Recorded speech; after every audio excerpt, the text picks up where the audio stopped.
Hey folks, today I'm diving into the latest twist in President Donald Trump's trade policy saga.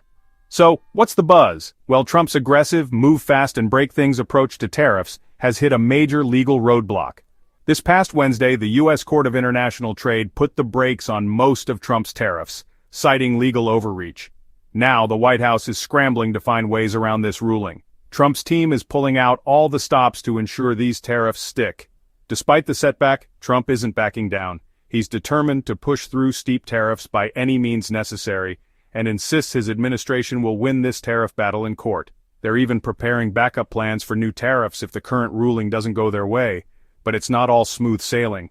This rapid-fire approach might actually slow down Trump's tariff regime and damage his credibility with businesses and world leaders.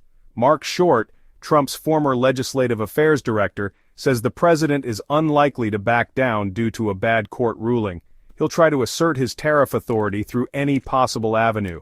Trade advisor Peter Navarro describes the administration's hustle as Trump time, and a Trump ally hinted that the president is determined to shed the taco, Trump always chickens out, moniker that's been floating around Wall Street. This isn't just about tariffs, it's about reputation. The White House is downplaying this legal hiccup as a minor stumbling block. They emphasize that Trump's stance on tariffs isn't a knee-jerk reaction to memes. It's something he's been advocating since the 1980s. Interestingly, the administration is eyeing Section 122 of the Trade Act as a potential workaround. This allows the president to impose tariffs of up to 15% for 6 months without congressional approval. After that, Congress gets a say.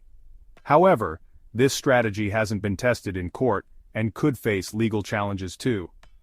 Initially, Trump used the International Emergency Economic Powers Act for the so-called Liberation Day tariffs, which the court ruled exceeded his legal authority. U.S. Trade Representative Jamieson Greer mentioned that the president's team has been considering these legal tools for years. All these things are on the table, he says. Former Deputy Director of the National Economic Council, Everett Eisenstadt, affirmed that tariffs will remain a central part of Trump's economic agenda, no matter the legal tool. But economic advisor Stephen Moore is skeptical.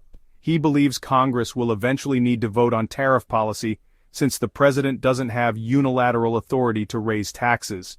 Trump even took to social media to blast the International Court of Trade's ruling. He targeted Chinese President Xi Jinping, claiming China has totally violated its agreement with us. He reduced tariffs to save China from grave economic danger. Greer attributes this frustration to China slow-rolling their compliance with a recent agreement. European leaders aren't thrilled with the U.S.'s erratic trade approach either. This could affect Trump's negotiating position at the upcoming G7 summit in Canada. So there you have it. Trump's tariff strategy is facing some serious implementation challenges. Will he find a way around this legal setback? Only time will tell. Thanks for tuning in. Don't forget to like, comment, and subscribe for more updates. Catch you in the next video.